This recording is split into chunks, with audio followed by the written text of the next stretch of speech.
रामायण के 15 अनसुने रहस्य भाग 10। नमस्कार दोस्तों, स्वागत है हमारे चैनल पर रामायण के अनसुने रहस्यों की इस अद्भुत यात्रा में। आज हम आपको रामायण के 15 ऐसे अनसुने रहस्यों के बारे में बताएंगे जो अब तक आपसे छिपे हुए हैं। वीडियो को पूरा देखें, एक भी तथ्य मिस मत करना। जी हां दोस्तों, भगवान विष्णु ने धरती पर अधर्म का नाश करने के लिए कई अवतार लिए थे। श्री राम भगवान विष्णु के 7वें अवतार माने जाते हैं, जिन्होंने त्रेता युग में रावण का अंत कर धर्म की पताका लहराई। माता सीता राजा जनक को खेत में मिली थी, लेकिन क्या आप जानते हैं कि उनका जन्म किसी माता के गर्भ से नहीं हुआ था? माता सीता धरती से प्रकट हुई थीं, इसलिए उन्हें भूतन्या कहा जाता है।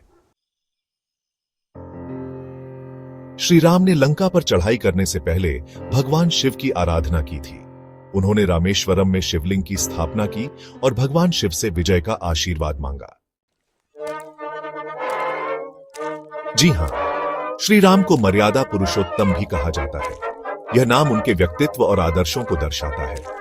श्री राम ने अपने जीवन में हर कदम पर मर्यादा का पालन किया और दुनिया को धर्म और न्याय का मार्ग दिखाया।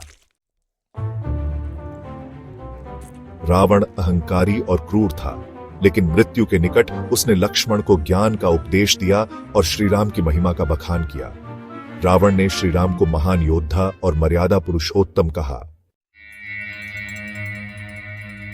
हनुमान जी श्री राम के परम भक्त थे और उनकी शक्ति और भक्ति अद्वितीय थी। शास्त्रों के अनुसार हनुमान जी चिरंजीवी, अमर हैं और कलयुग में भी धरती पर निवास कर रहे हैं। श्री राम जब लंका जा रहे थे तो समुद्र ने उनकी सेना को रास्ता नहीं दिया। श्री राम ने समुद्र को सुखाने के लिए ब्रह्मास्त्र चलाने की ठानी। यह देखकर समुद्र देवता स्वयं प्रकट हुए और श्री राम से क्षमा मांगी। रावण भले ही अहंकारी था, लेकिन वह एक महान विद्वान भी था। उसे वेदों, शास्त्रों और तंत्र मंत्र का गहन ज्ञान था। रावण को शिव भक्त और महापंडित भी कहा जाता था। लंका विजय के बाद जब श्री राम सीता माता को अयोध्या वापस लाए तो प्रजा के कुछ लोगों के मन में शंका थी। श्री राम अपनी प्रजा के मन से शंका दूर करने और अपने राजधर्म का पालन करने के लिए मजबूर हुए कि वे गर्भवती सीता माता को वन में छोड़ दें। लक्ष्मण श्री राम के अनुज ही नहीं, बल्कि उनके परम भक्त और प्राण प्रिय भाई भी थे। श्री राम की रक्षा के लिए ही लक्ष्मण को मृत्यु का वरण करना पड़ा। उन्होंने योग बल से अपने प्राण त्याग दिए थे, इसलिए उन्हें यह श्राप मिला था। रावण का अंत होने के बाद लंका के सिंहासन के लिए कोई उत्तराधिकारी नहीं रहा। श्री राम ने विभीषण को लंका का राजा बनाया, क्योंकि वे धर्म के मार्ग पर थे और रावण के अत्याचारों का विरोध करते थे।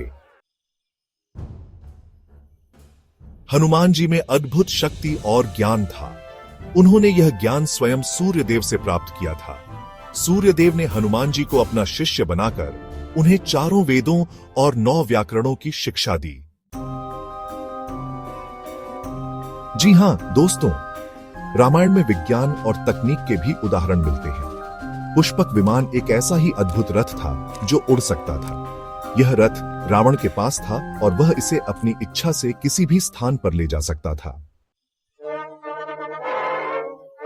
श्री राम ने धरती पर अपने कार्य पूरे करने के बाद अपना मानव रूप त्याग दिया था। उन्होंने सरयू नदी में जल समाधि ली और अपना वास्तविक रूप धारण कर लिया। जल समाधि लेते ही श्री राम भगवान विष्णु के रूप में परिवर्तित हो गए। कुछ लोग रामायण को सिर्फ एक धार्मिक कथा मानते हैं, जबकि कई लोगों का मानना है कि रामायण एक ऐतिहासिक घटना थी। भारत के विभिन्न स्थानों पर आज भी ऐसे प्रमाण मौजूद हैं जो रामायण को प्रमाणित करते हैं। दोस्तों, रामायण सिर्फ एक धार्मिक ग्रंथ नहीं, बल्कि इसमें छिपे रहस्य हमें जीवन के महत्वपूर्ण पाठ सिखाते हैं। आपको इनमें से कौन सा रहस्य सबसे ज्यादा अद्भुत लगा, हमें कमेंट में जरूर बताएं। और अगर आपको यह वीडियो पसंद आया हो तो इसे लाइक करें, अपने दोस्तों के साथ शेयर करें और हमारे चैनल को सब्सक्राइब करना न भूलें। बेल आइकन को दबाना न भूलें ताकि ऐसे ही अद्भुत रहस्यों से भरे वीडियो आप तक सबसे पहले पहुंचे।